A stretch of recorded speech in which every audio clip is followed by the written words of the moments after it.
urgencias en epilepsia, código estatus. Con la charla denominada Estatus epiléptico convulsivo, a cargo del doctor Luis Fermín Naranjo Teortúa. El doctor Luis Fermín Naranjo es médico y cirujano de la Universidad Pontificia Bolivariana, especialista en neurología de la Universidad de Antioquia y es instructor internacional de soporte vital básico y avanzado de la Fundación Salamanca.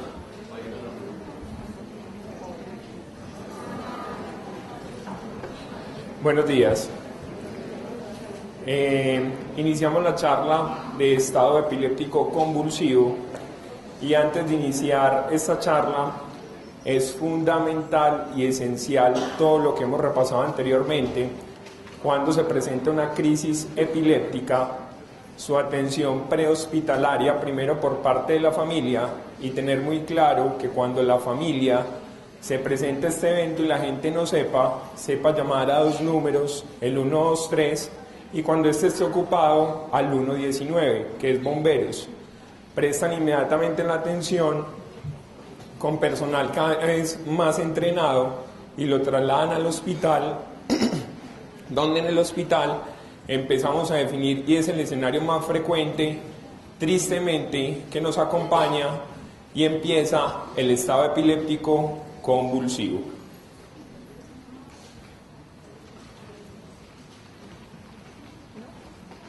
Iniciamos el contenido de esta charla con definición, epidemiología, clasificación, fisiopatología, causas principales, diagnóstico, algunos videos que nos van a ilustrar la diferente clasificación del estado epiléptico convulsivo, tratamiento y las conclusiones. La definición clásica, que fue primero hace muchos años, a mediados de los 70, decía que el estado epiléptico convulsivo era una actividad convulsiva continua. Convulsión, ¿qué significa? Sacudidas rítmicas del cuerpo.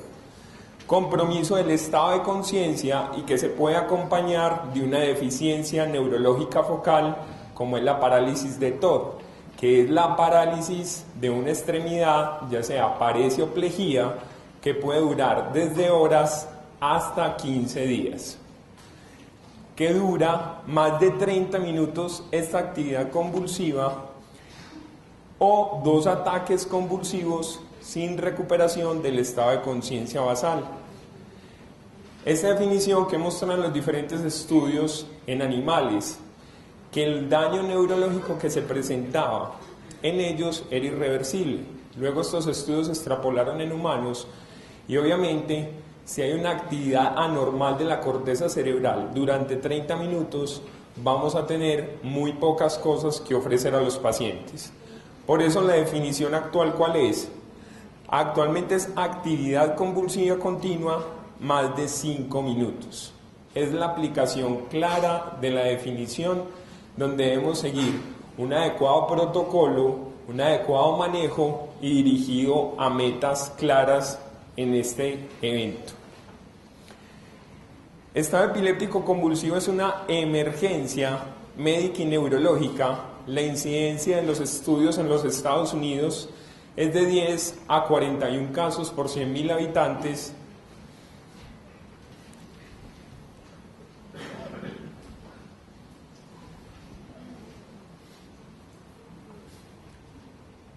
Se complica hasta el 8% de las admisiones de los pacientes que ingresan a unidad de terapia intensiva. Y la frase que hemos recordado y que siempre debemos recordar: tiempo es cerebro. Sabemos que la célula nerviosa, la neurona, no aguanta sin que tenga un adecuado funcionamiento de perfusión de oxígeno en 5 minutos. Y eso se nos ha olvidado porque nuestros pacientes en neurología y en neurocirugía son estigmatizados. Pobre viejito, está convulsionando. 20 minutos, está en la última camilla del servicio de urgencias, boca abajo, boca arriba, amarrado a las 4 extremidades, hipotenso, y dicen, hay muy poquitas cosas que hacer. Eso es lo que está cambiando en este momento y por eso tiempo es cerebro. La mortalidad del estado epiléptico en los Estados Unidos es del 17 al 26%. ¿Cuáles son los factores que llevan a mayor mortalidad? Mayores de 65 años, convulsiones de etiología estructural o metabólica, hipoxia o isquemia, compromiso del estado de conciencia, estupor o coma, y duración prolongada, que algunos hablan de 1 hora, que es lo que se denomina estado epiléptico refractario.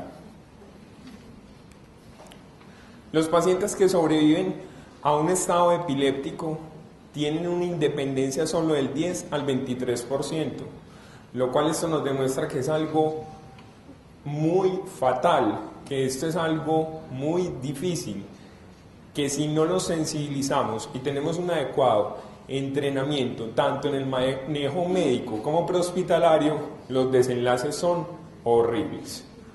Los factores que aumentan la incapacidad funcional, ¿cuáles son? Convulsiones de etiología estructural y metabólica, hipoxia o isquemia, duración de una hospitalización mayor de 14 días. Recordemos que muchos de estos pacientes hay compromiso del estado de conciencia, la lengua se va hacia atrás, algunos se están alimentando, el contenido gástrico va al pulmón, esto lleva a hipoxia, lleva deterioro respiratorio, obviamente hay que intubar al paciente y estos pacientes con intubación prolongada que se denomina actualmente más de 7 días, hipotensión arterial y anemia, son los 3 factores que llevan a hospitalización prolongada y aumentan la incapacidad funcional de nuestros pacientes. Clasificación. El estado epiléptico convulsivo se divide en generalizado y el estado epiléptico convulsivo focal, complejo, simple. Complejo es que hay compromiso del estado de conciencia y simple que no hay compromiso del estado de conciencia, y el estado epiléptico mioclónico, que es el que frecuentemente encontramos en los pacientes luego de reanimación cerebrocardiopulmonar y encefalopatía hipóxico-isquémica. Fisiopatología. Principalmente, ¿qué es lo que pasa en el estado epiléptico convulsivo? Hay un desbalance de los neurotransmisores excitatorios con los neurotransmisores inhibitorios. Ellos actúan para mantener una homeostasis y un adecuado funcionamiento del cerebro, para mantenernos alerta, en contacto alrededor y estar adecuada interacción de nosotros con el medio.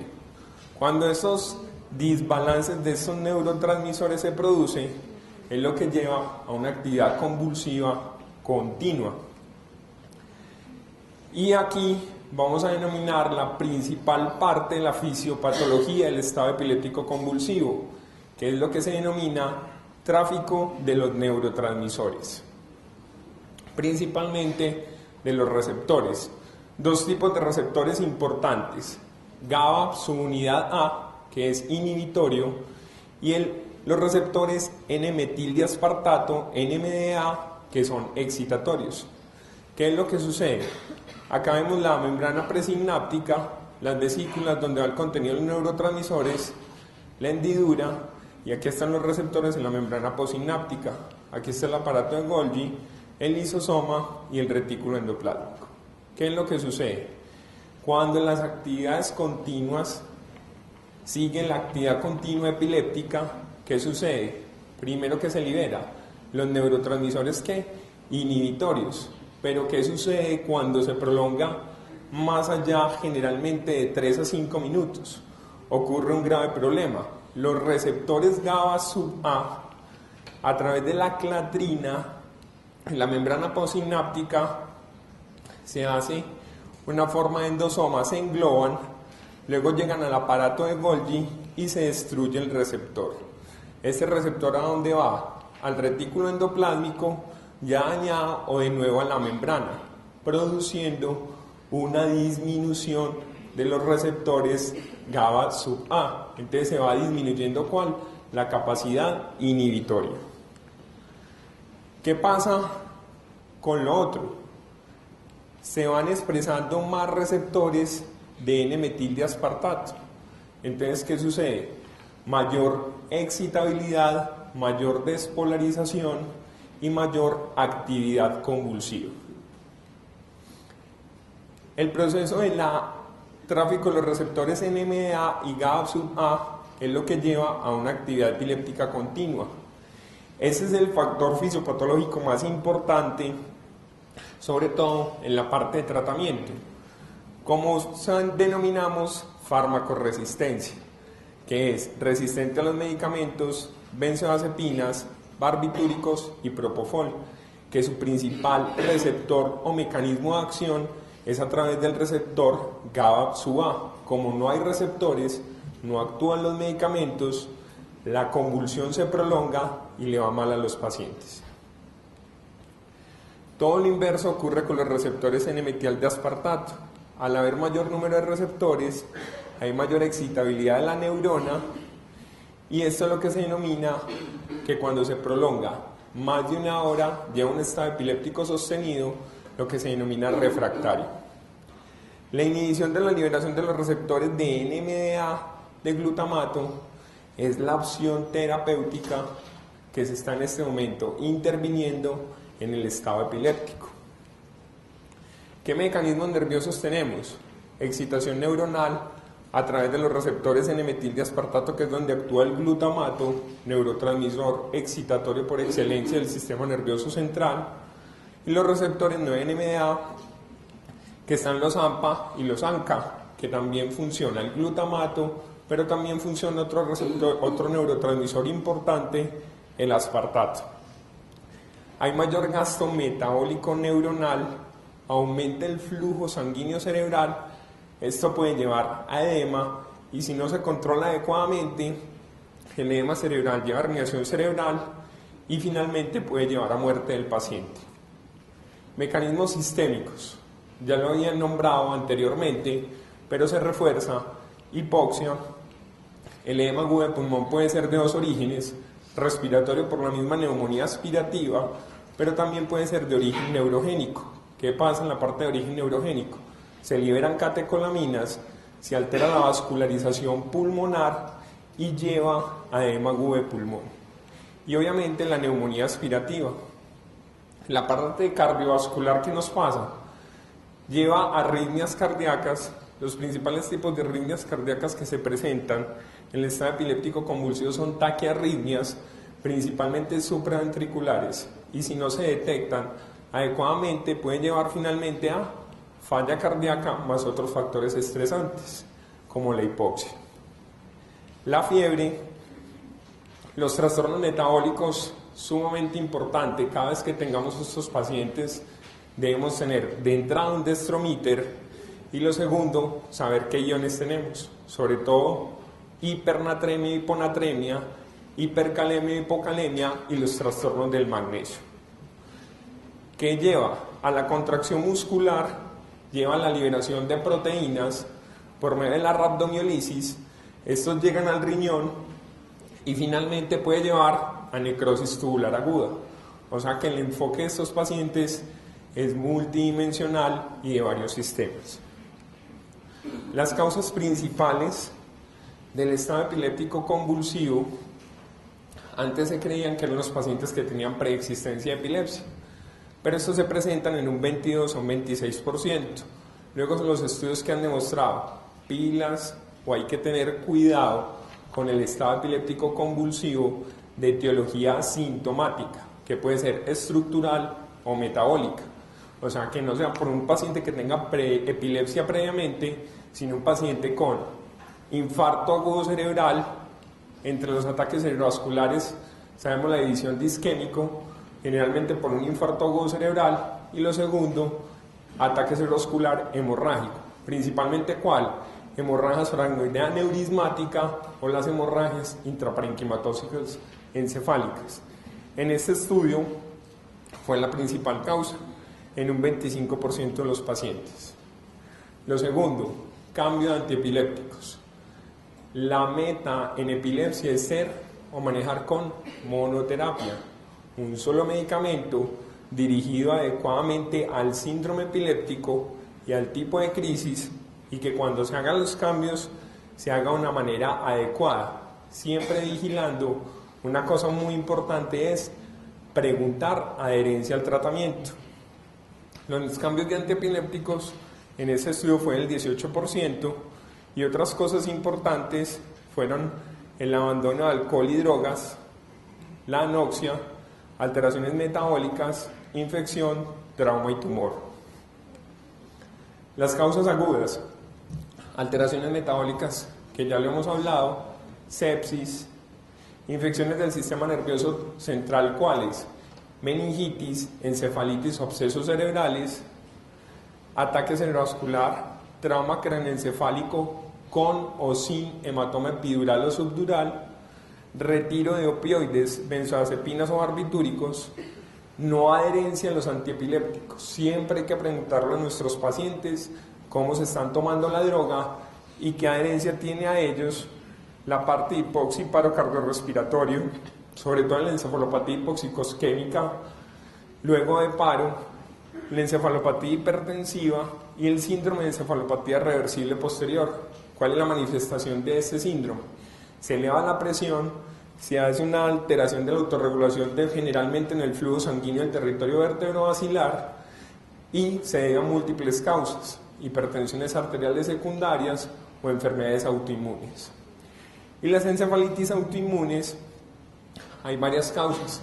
Los anticuerpos dirigidos contra los receptores de N-metil de aspartato se bloquean esos receptores. Principalmente las manifestaciones son encefalitis límbica o crisis epilépticas, y la otra parte importante se deben a teratomas de ovario. Tumores de ovario liberan sustancias en la sangre y alteran el sistema nervioso central. Otras de las encefalitis son los canales dependientes del potasio. Principalmente hay dos tipos de tumores: los tipos hemato-oncológicos y la carcinoma de células claras renales y carcinoma de células pequeñas del pulmón. Causas crónicas: epilepsia preexistente, abuso crónico de alcohol por intoxicación o abstinencia, tumores del sistema nervioso central, tanto primarios como metastásicos, patología del sistema nervioso central por displasias corticales o esclerosis mesial hipocampal. El diagnóstico del estado epiléptico convulsivo es eminentemente clínico. Por eso siempre hay que saber abordar estos pacientes y siempre, idealmente, hacernos 5 preguntas. ¿Cómo sucedió? ¿Qué estaba realizando el paciente o la persona? ¿Qué actividad estaba haciendo? Lo otro, ¿cuándo sucedió? Importantes, por eso nos determina la frecuencia y el tiempo. La otra es qué características tenía la epilepsia. Yo siempre he pensado que lo más simple de escribir es lo que nos sirve más a los neurólogos, porque toda la historia clínica siempre aparece. Llega el paciente, crisis tónico-clónica generalizada. Y uno, bueno, ¿qué sucedió? Cuando uno empieza a saber preguntar, había un problema, porque las clasificaciones y los términos han sido muy complejos. Entonces usted escriba que vio: abrió los ojos, con los ojos abiertos, volteó los ojos hacia atrás, movió la cabeza a la izquierda y empezó a mover el hemicuerpo izquierdo. Eso es mucho más útil que empezar a clasificar las crisis y, lo más importante, la narración. El tiempo es fundamental y esencial. ¿Y qué pasó luego de la convulsión? Ahorita hacían una pregunta. Un paciente puede tener una crisis epiléptica y otra vez entrar en contacto con el medio, pero un paciente generalmente en estos eventos, ¿qué pasa? Luego de todo el estado epiléptico, el paciente queda dormido y todo, no, es que está durmiendo, doctor, muy bueno, lleva 6 horitas, luego de las 10 de la noche como que convulsionó, pero yo le dejo dormir. Entonces, cuidado con eso. Cuando llegan a los servicios del hospital local o en primer nivel, no, ya le pasó la convulsión, déjelo dormir, que se vaya para la casa tranquilo. Entonces, cuidado con esos escenarios. Lo otro que es sumamente importante y esencial es la familia. Para la familia es algo muy impactante, el cual puede simular cómo fue esa crisis epiléptica. La pregunta es muy sencilla: cuénteme usted cómo vio a su mamá que estaba haciendo, y la persona, usted le simula cómo fue la crisis. Obviamente no la deje tirar al piso, pues, ni que se muerda la lengua. La otra parte importante es saber utilizar los medios de comunicación que tenemos alrededor. Pues aquí en el auditorio ya he visto varios iPhone, iPad, pues hay de todo. Entonces, enséñenle a los familiares a grabar. ¿Qué nos permiten las grabaciones? A la parte de neurología, neurofisiología y la gente dedicada en epilepsia es una información muy importante que le permite a uno saber qué semiología tiene el paciente y le ayuda a uno a aclarar para dónde va con él. La mayoría de los pacientes con estado epiléptico convulsivo generalizado, luego de desaparecer la convulsión, generalmente empiezan a despertar y vuelven a su estado de conciencia basal. Recuerden, a mayor tiempo que dure la convulsión, ¿qué va a tener? Mayor daño neuronal y más difícil recuperación. Pero es lo que se hablaba anteriormente. Uno no se puede poner el paciente convulsionando, no, rápido, rápido, diazepam, entúbelo. El paciente entonces le meten diazepam, propofol, lo entúban y al minuto está en ventilación mecánica. ¿No? ¿Qué pasó? Es que no, es primera convulsión. Ya. Cuando uno ve al paciente, no, pero está muy estable, doctor. En el ventilador y con el goteo de midazolam. Es que no ha vuelto a convulsionar. Pilas. Cuando uno afronta a esos pacientes, ¿qué va a hacer? Observe al paciente. Es muy importante la clínica y qué se está presentando en ese paciente. Y es lo que hablaban. Arrancamos a tomar tiempos.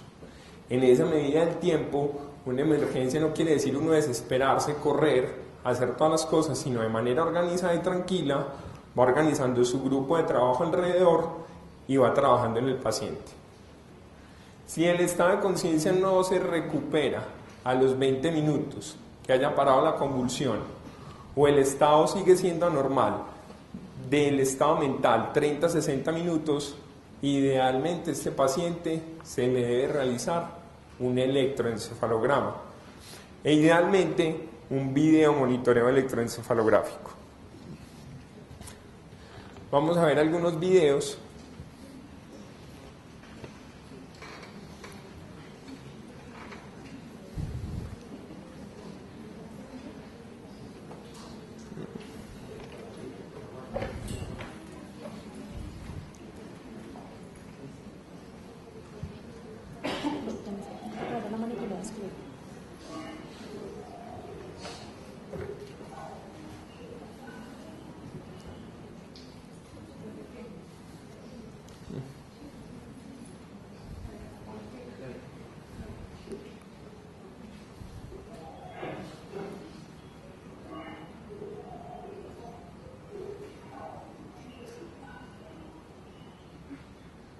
¿Qué tipo de crisis tenía este paciente?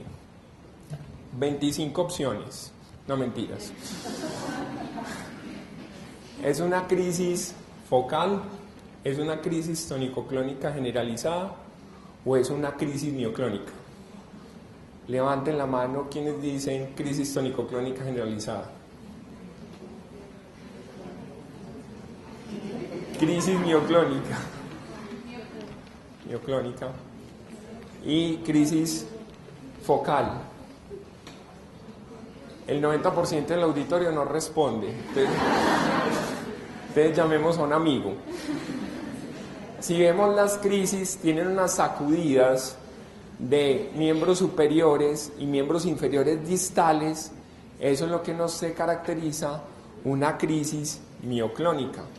Si ese paciente dura más de 5 minutos, se considera un estado epiléptico mioclónico. ¿Cuál es la principal causa? Encefalopatía hipóxico-isquémica.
¿Qué crisis tiene este paciente? Duró más de 5 minutos y estaba en ese movimiento. ¿Qué creen? De las 3 opciones, mioclónica, tónico-clónica generalizada o focal simple. ¿Qué creen? Excelente. Esa es la que uno más fácil reconoce y es donde hay que tener cuidado con estos pacientes. El daño neuronal puede ser muy severo y agresivo.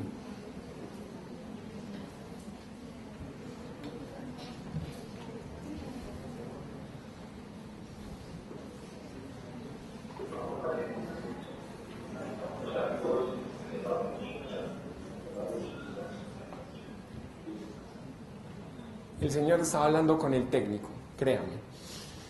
Es importante ver de nuevo esta crisis.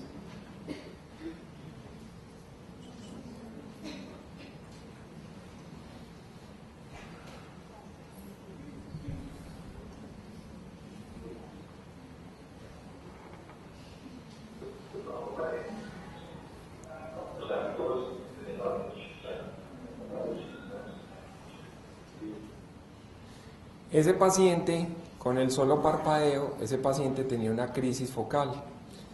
Y es donde hay que tener cuidado, porque esas son las crisis que a veces se nos pasan y por eso se habla de crisis epiléptica. Las crisis epilépticas no solamente se manifiestan por movimientos o sacudidas violentas, sino que también a veces se denomina sutil o a veces por manifestaciones no claras de siempre sacudidas del cuerpo. El tratamiento del estado epiléptico convulsivo ahí tiene 4 metas principales en orden de importancia. Lo primero es desaparecer la convulsión. Lo segundo es prevenir la repetición de la convulsión. Lo tercero es tratar las complicaciones y lo cuarto es manejar la causa. Aunque en el escenario de la parte metabólica es mucho más rápido e importante corregir la causa metabólica, por ejemplo una hipoglicemia, sin necesidad de darle antiepiléptico. Si tiene hipoglicemia, ¿qué le vamos a dar? Destrozo. El manejo del estado epiléptico se divide en 3 fases. En la del área de emergencia, que es de emergencia y que hay que hacer, que es de urgencia, y la parte de refractariedad.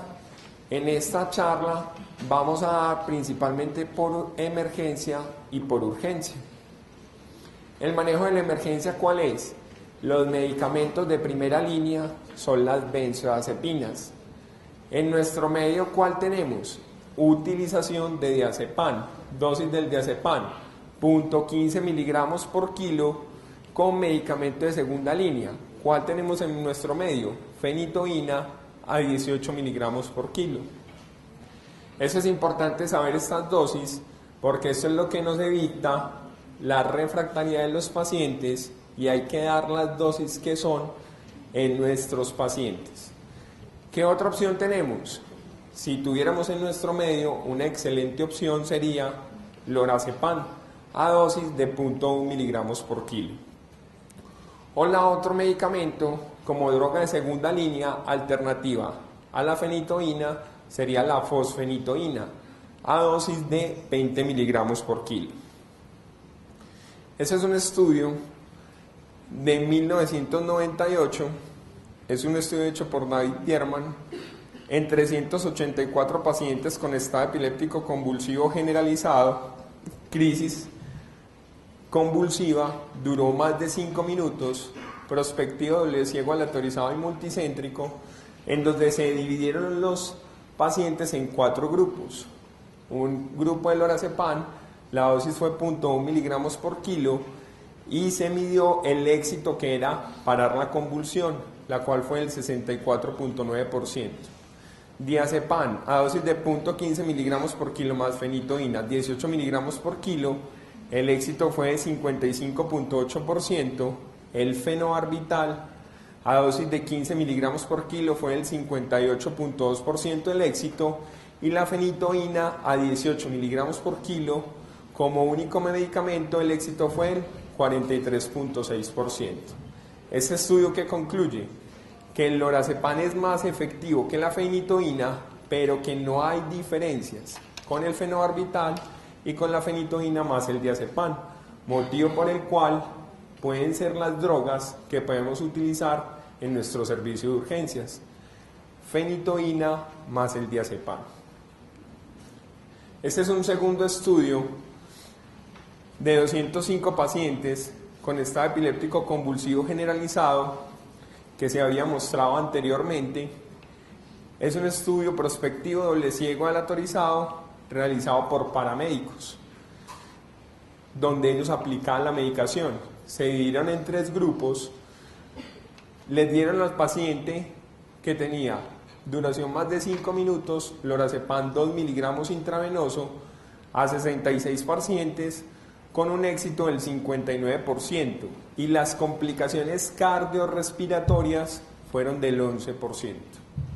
El diazepam, la dosis que se utilizó fue de 5 miligramos intravenoso en 68 pacientes, el éxito fue del 42.9% y las complicaciones cardiorrespiratorias fueron del 10%. Y el placebo, que se hizo en 71 pacientes, el éxito fue del 22.5% y las complicaciones cardiorrespiratorias del 22.5%. Motivo por el cual las benzodiazepinas son recomendadas en el uso extrahospitalario, evitando la progresión a estado epiléptico refractario y disminuyendo las complicaciones de tipo cardiorrespiratorio. Yo creo que ¿cuál es lo ideal? Entrenar mejor a los paramédicos, entrenar mejor al servicio médico que maneja extrahospitalariamente, saber qué decisiones se va a tomar y que le vaya mucho mejor a los pacientes. Estos son los medicamentos que se utilizan como dosis, ya lo habíamos visto, 0.15 miligramos por kilo intravenoso, y se puede repetir la dosis en 5 minutos. Generalmente son bolos intravenosos hasta 5 miligramos por minuto. Nivel de evidencia del diazepam es clase 2A, nivel de evidencia A. El día que tengamos lorazepam, ojalá, la dosis es de 0.1 miligramos por kilo intravenoso hasta 4 miligramos por dosis y se puede repetir de 5 a 10 minutos.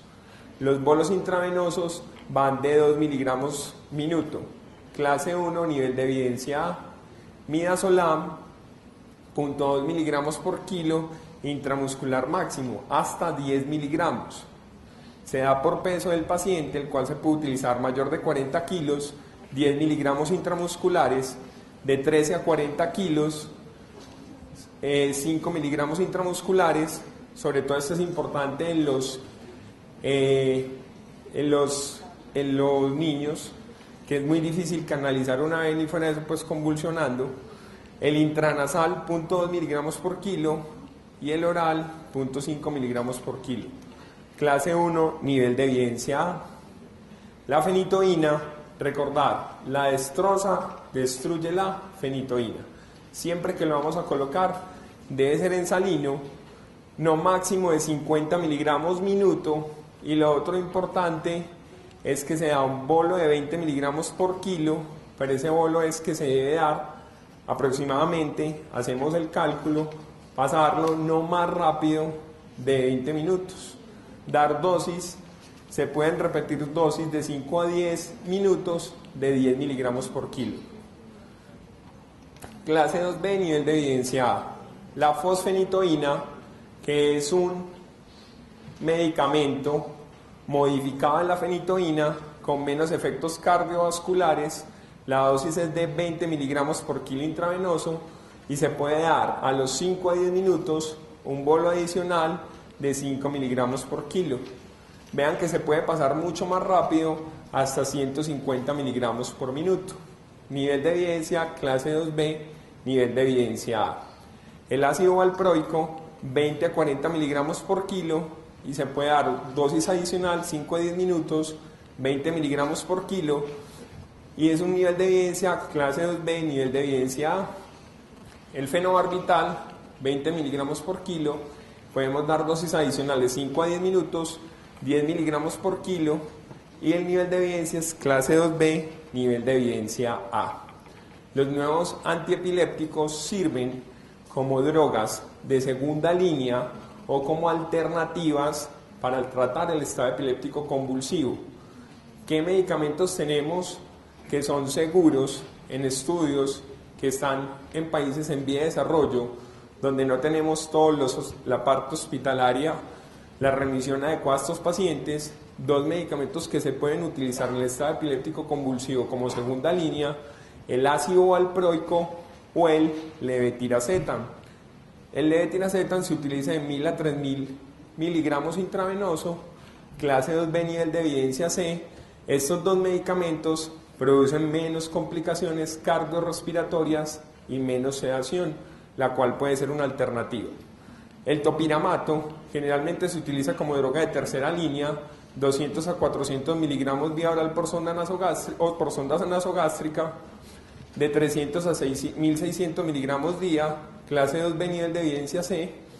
Y la lacosamida de 200 a 400 miligramos, dar 200 miligramos intravenosos sobre 15 minutos, clase 2B, nivel de evidencia C. ¿Esto qué nos demuestra? Que todavía los viejitos son los que más nos sirven en el estado epiléptico convulsivo. Pero el manejo se debe individualizar. Esto nada más son guías y se adaptan de acuerdo a la condición del paciente. El manejo de la urgencia: conocer la causa y corregirla, sobre todo si es metabólica. Y las dos metas principales, ¿cuáles son? Se cumplió la meta inicial, que era parar la crisis epiléptica o la convulsión. ¿Qué se debe dirigir?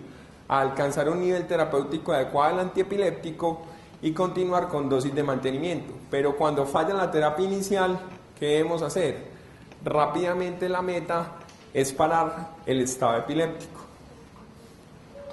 Los paraclínicos que se utilizan en los pacientes: todos los pacientes, ya todos lo sabemos, dextrometer, monitorización de signos vitales, TAC, sobre todo si hay focalización neurológica, y el principal parte del examen neurológico para focalizar, todos lo sabemos que es pares craneales, laboratorio, glicemia, hemoleucograma, función renal, hepática, iones, incluyendo magnesio y calcio, niveles de antiepilépticos si el paciente tenía previamente epilepsia, y albúmina, y un videomonitoreo electroencefalográfico continuo, que ojalá lo hubiera en todos lados, que en la institución lo contamos con esa herramienta.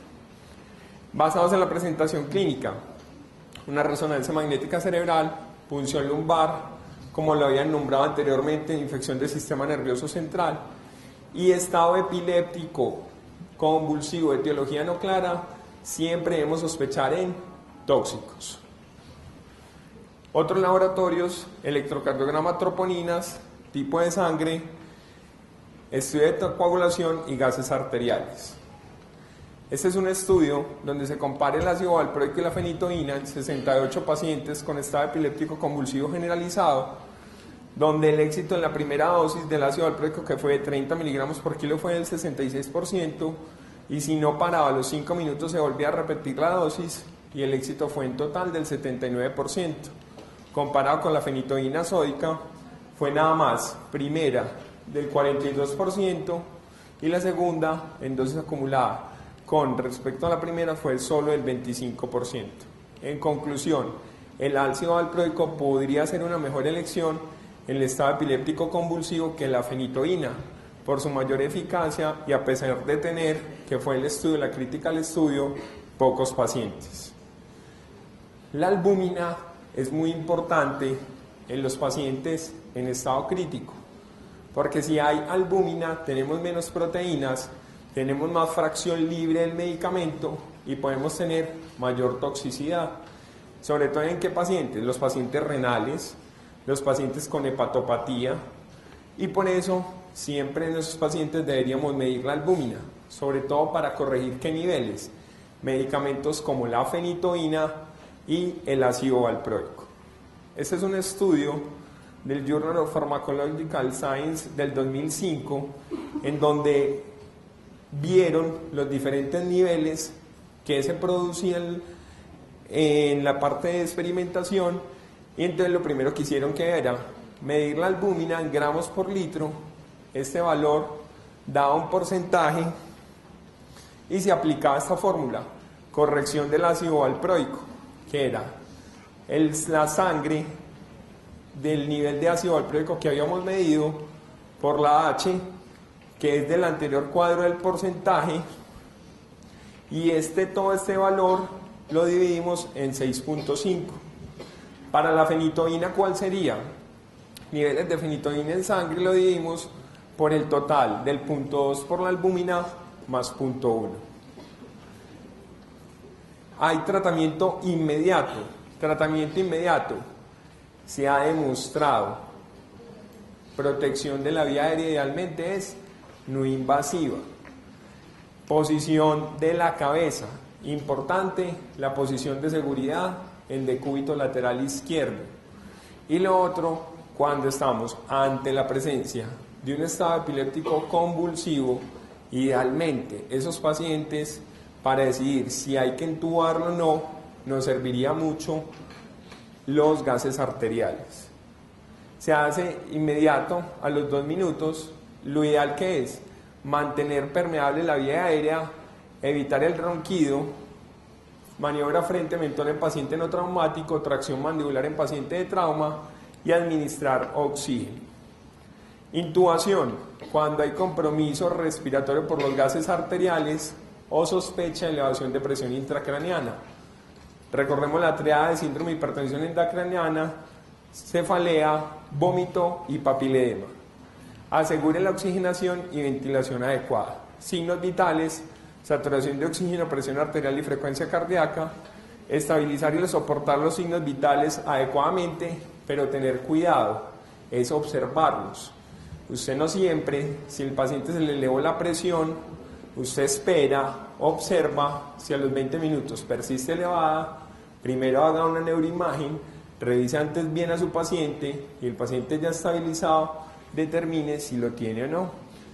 Mantener metas siempre para soportar presión de perfusión cerebral, que es presión arterial media menos presión intracraneana, que idealmente debe ser mayor de 60, y siempre tratar agresivamente la hipotensión. Mantener sistólicas mayores de 90 y medias idealmente mayores de 70. Dextromíter, lo hemos hablado muchas veces. Acceso venoso periférico, porque es importante. La terapia inicial con el antiepiléptico para parar la crisis epiléptica. La reanimación con líquidos endovenosos depende de la causa, pero ¿qué es lo ideal en este momento? Mantener al paciente euvolemia para evitar el edema agudo de pulmón. Reanimación con nutrientes. Todo paciente que sospechemos con deficiencia de tiamina. ¿Quiénes? Alcohólicos, desnutridos o pacientes que son habitantes de la calle. Primero se les aplica la tiamina y luego la destroza. Y siempre el dextromíter para descartar hipoglicemia. Tratamiento con antiepiléptico, 5 a 10 minutos para clínicos, sobre todo situaciones que amenazan la vida del paciente.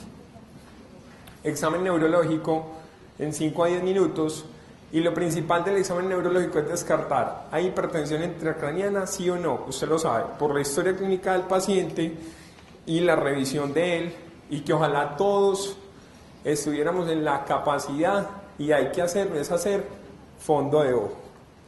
Sonda vesical para evaluar la circulación sistémica, y electroencefalograma continuo para evaluar que el paciente no despierta luego un estado epiléptico convulsivo generalizado. Seleccione de acuerdo a la condición del paciente: infección del sistema nervioso central, punción lumbar. Recuerden, si sospechamos infección del sistema nervioso central, está comprometido el estado de conciencia, siempre hay que hacer previamente ¿qué? Una imagen. ¿Cuál es la más fácil en nuestro medio? TAC. Y si disponemos de resonancia, resonancia. TAC y resonancia en quienes sospechemos hipertensión endocraniana. Por eso es muy importante tener la información de la familia y del personal paramédico, cómo encontró ese paciente, que siempre que llegan los servicios de urgencia todo el mundo, sí, tranquilo, váyase pues, tranquilo. No, escúchenlos, en qué condiciones estaban, pueden tener mucha información de alrededor y nos puede ayudar a tomar decisiones. Y monitorización de la PIC, idealmente en qué escenarios: todo paciente con sospecha de hipertensión endocraniana y donde está más claro es en trauma craneoencefálico. Conclusiones.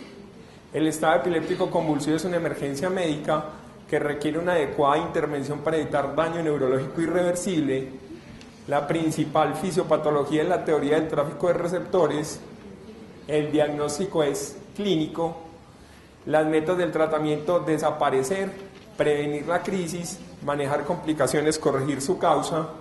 Las benzodiazepinas como primera línea en el estado epiléptico convulsivo.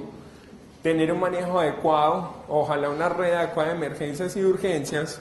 Corregir los medicamentos de acuerdo a la albúmina fenitoína del ácido valproico. Y los objetivos del tratamiento de la urgencia: si ya paró la convulsión, tener niveles adecuados, y si no paró, es tratarla de parar. Muchas gracias.